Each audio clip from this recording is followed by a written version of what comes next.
बंटवारा। अरे विनोद, तूने हलवाई को सारा सामान तो दे दिया है ना? अक्षय की शादी में कोई कमी नहीं रहनी चाहिए। आखिर सबसे छोटा भाई है तुम सबका। हाँ माँ, आप चिंता मत करो, मैं पूरा ध्यान रखूंगा। मंगल बेटा, तूने तो कहा था कि फूल का ऑर्डर दे दिया है, यहाँ तो फूल पहुँचे ही नहीं।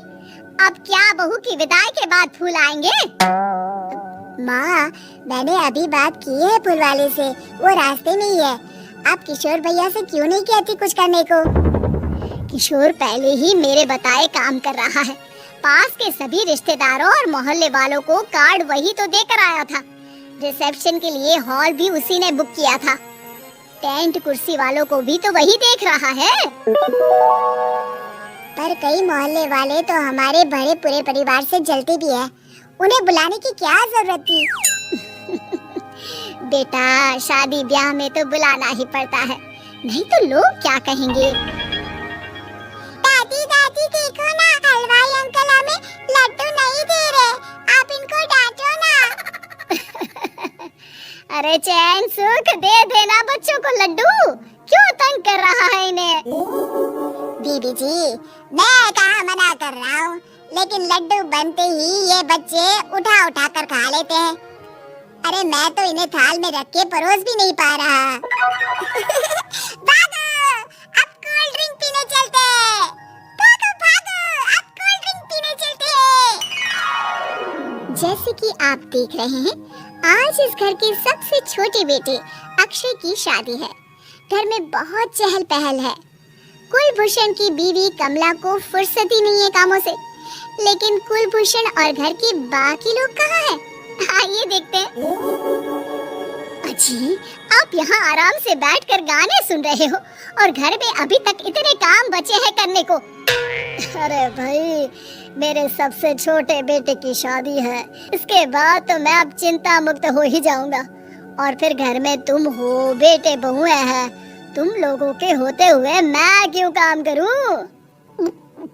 मैं तो शान से बेटे की शादी में जाऊंगा तैयार होकर। अरे ठीक है, अब आप आराम ही कीजिए। एक बार अभिषेक की बीवी आ जाए, फिर मैं भी आराम करूंगी और मेरी चारों बहुएं पूरे घर की जिम्मेदारियां संभाल लेगी। इतना कहकर कमला वापस अपने काम में लग जाती है। बेटा भी, तू अब तक तैयार नहीं हुआ? किससे बात कर रहा है फोन पर? तैयार कैसे हूँ? सैलून जाने से तो आपने मना किया है, क्योंकि मुझे हल्दी लग चुकी है। भाभीियों को देखो, सुबह से पार्लर में है। अक्षय की शादी हो जाती है और नंदिता बहू बनकर घर आ जाती है, लेकिन इस घर की खुशियों को मानो किसी की नजर लग गई थी। नंदिता के आने के बाद आए दिन घर की शांति भंग होती रहती। अपने माँ बाप की इकलौती बेटी को इतने बड़े परिवार की जिम्मेदारियाँ कहाँ संभालनी थी? अभी देखो ना, मेरे हाथों की मेहंदी भी अभी नहीं उतरी है और तुम्हारी मम्मी ने मुझे घर के कामों में लगा दिया। मैंने सोचा था कि घर की सबसे छोटी बहू होने के कारण मुझे सब पलकों पर बिठा के रखेंगे, पर यहाँ तो पलक झपकने की भी फुर्सत नहीं मिलती। देखो नंदू, शादी के पहले ही मेरे घर वालों ने तुम्हें और तुम्हारे पेरेंट्स को बता दिया था कि मैं जॉइंट फैमिली में रहता हूँ, तो फिर अब ये शिकायत क्यों? और फिर तुमसे पहले मेरी भाभी भी तो आई थी शादी करके, उन्होंने तो कभी कुछ नहीं कहा। नंदिता तब तो चुप हो जाती है, लेकिन ऐसा बहुत दिनों तक नहीं चलता। अरे नंदिता, माँ बाबूजी की दवाई का टाइम हो गया है, उन्हें दवाई दे आओ और उसके बाद सबके लिए नाश्ता बना देना। पर भाभी, मैं तो अभी अपना फेवरेट सीरियल देख रही हूँ, प्लीज मेरी जगह आप कर लो ना ये काम। ठीक है, मैं तेरी जगह माँ बाबूजी को दवाई दे आती हूँ और नाश्ता बना लेती हूँ। तू मेरी जगह पूरे घर की डस्टिंग करके 5 बच्चों को स्कूल के लिए तैयार करके भेज देना और दोपहर का खाना बनाने के बाद कपड़े धोकर सुखा देना। उसके बाद हम दोनों मिलकर बाजार जाकर सब्जी ले आएंगे, फिर डिनर की तैयारी कर लेंगे और उसके बाद बस बस भाभी, मैं माँ बाबूजी को दवाई देकर सबके लिए नाश्ता बना देती हूँ। हे भगवान, ये कहाँ लाकर फंसा दिया मुझे। मेरे घर में तो गिनती की 8 रोटियां और 2 सब्जी बनती थी और नाश्ता निपट जाता था, यहाँ तो रोटियों का ढेर और सब्जियाँ बड़े बड़े पतीलों में बनानी पड़ती है। नाश्ता बनते बनते लंच का टाइम हो जाता है और लंच बनते बनते डिनर का। अभी मुझ में तुम्हारे पूरे परिवार का नखरा उठाने की और ताकत नहीं बची। मैं ऐसे नहीं रह सकती। अरे तो क्या चाहती हो तुम? मुझे अलग रहना है बस। तो ठीक है, हम कल ही शिफ्ट हो जाएंगे किराए के घर में। इतना बड़ा घर होते हुए हम किराए पे क्यों रहेंगे? नाजीरा, घर में ही दीवार खड़ी करो अपने हिस्से के आगे। घर के साथ साथ घर की खुशियों में भी दीवार खींच जाती है। ऐसे ही कई महीने बीत जाते हैं और नंदिता माँ बन जाती है। बच्चे के आने से अभिषेक के कंधों पर खर्चों का बोझ आ पड़ता है। अभिषेक का बोझ कम करने के लिए नंदिता भी पार्ट टाइम जॉब कर लेती है, लेकिन इससे उसके सर पर नौकरी, घर और बच्चे की जिम्मेदारी बढ़ जाती है। नंदिता, ये क्या है? तुमने घर भी ठीक से साफ नहीं किया, ना ही मेरे कपड़े धुले हैं। चिंटू के बाल भी कटवाने जा रहा था, देखो उसके बाल कितने बढ़ गए हैं। अरे करती क्या हो पूरा दिन तुम? मैं करती क्या हूँ? तुम्हारा नाश्ता और लंच बनाने के बाद चिंटू को डे केयर सेंटर पर छोड़ कर आती हूँ, फिर खुद ऑफिस जाती हूँ।